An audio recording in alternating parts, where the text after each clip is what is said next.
1973 წელს დაარსებული ახლა უკვე ყოფილი რესპუბლიკური საავადმყოფო ერთადერთი კლინიკაა, რომელსაც სახელმწიფო სტატუსი შეუნარჩუნდა. პრეზიდენტ სააკაშვილის მიერ 2011 წლის აგვისტოში გამოცემული განკარგულების შესაბამისად კლინიკა პირდაპირ მიყიდვის წესით 6 მილიონ ლარად შეზღუდული პასუხისმგებლობის საზოგადოება ინტერჰელს კანა ჯორჯია ლიმიტედს უნდა გადასცემოდა.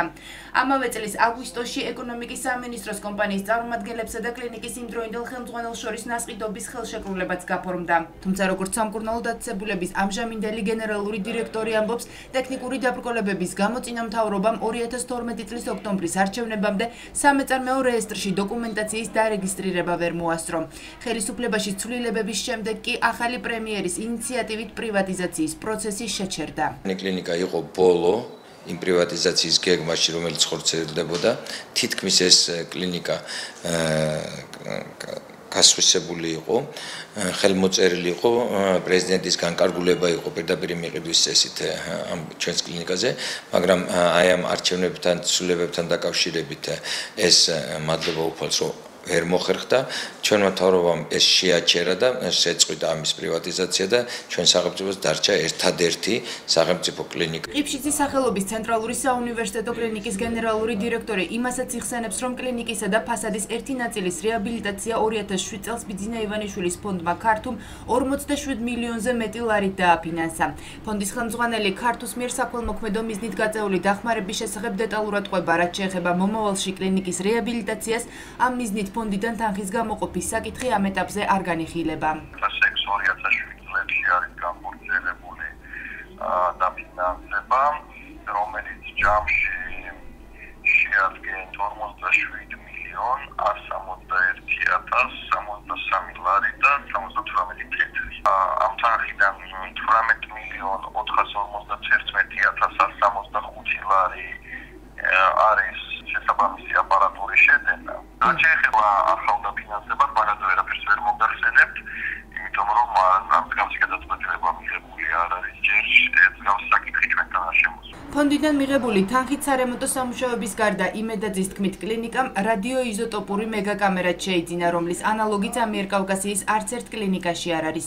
აპარატი ჩიყვისა და კიბოს დიაგნოსტიკას უნიკალური მეთოდით ახდენს, თუმცა როგორც იმედაძე განმარტავს, დანადგარის გამოყენება ძველი ხელმძღვანელობის პირობებში არ ხდებოდა. ამჟამად კი აპარატის ამუშავება არასათანადო შენახვის პირობების გამო იოლად ვეღარ მოხერხდა და მის სამუშაო მდგომარეობაში მოსაყვანად დამატებითი თანხები გახდა საჭირო. იხსნა ახლა რადიოიზოტოპური განყოფილება, სადაც ძალიან დიდი ინვესტიცია აქვს ასევე გაკეთებული ქართულ ფონდს, ეს არის 1 მილიონამდე დოლარის ინვესტიცია აი ამ აღჭურვაში და ეს მიცემს საშუალებას ჩვენ ქვეყანას, რომ ჩვენი პაციენტების გადინება არ მოხდეს საზღვარგარეთ, სადაც დადიოდნენ სამკურნალოდ და ეხლა ჩვენ გვექნება შესაძლებლობა, რომ აქ უმკურნალონ უკვე ამ დაავადებებს, აქ გაკეთდეს დიაგნოსტიკა ამ დაავადებებს. ჯანდაცვის მინისტრი განმარტავს, რომ ახლო მომავალში განსახორციელებელი რეაბილიტაციის პროექტი შედარებით მცირე მასშტაბებისაა და ძველი შენობის მხოლოდ რამდენიმე სართულის სამუშაო მდგომარეობაში მოყვანას გულისხმობს. თუმცა როდიდან დაიწყება პროექტის განხორციელება და რა თანხები გამოიყოფა ბიუჯეტიდან ამ მიზნით, დავით სერგეენკო ამ ეტაპზე ვერ აკონკრეტებს. ამ ეტაპზე ეს არის შედარებით მცირე მასშტაბის სარეკონსტრუქციო სამუშაოები, რომლებიც მოიცავდეს იქნება ძველი, ასე ვთქვათ, ისტორიული კორპუსის რამოდენიმე სართულის, კერძოდ 3 ან 4 სართულის რემონტს და მასში სერვისების განთავსებას, თუმცა უფრო მასშტაბური პროექტები ჯერ კიდევ ძალაში არის და განხილვა იქნება ბიუჯეტთან შესაბამისობაში, იმის მიხედვით თუ რა საბიუჯეტო შესაძლებლობები გვექნება.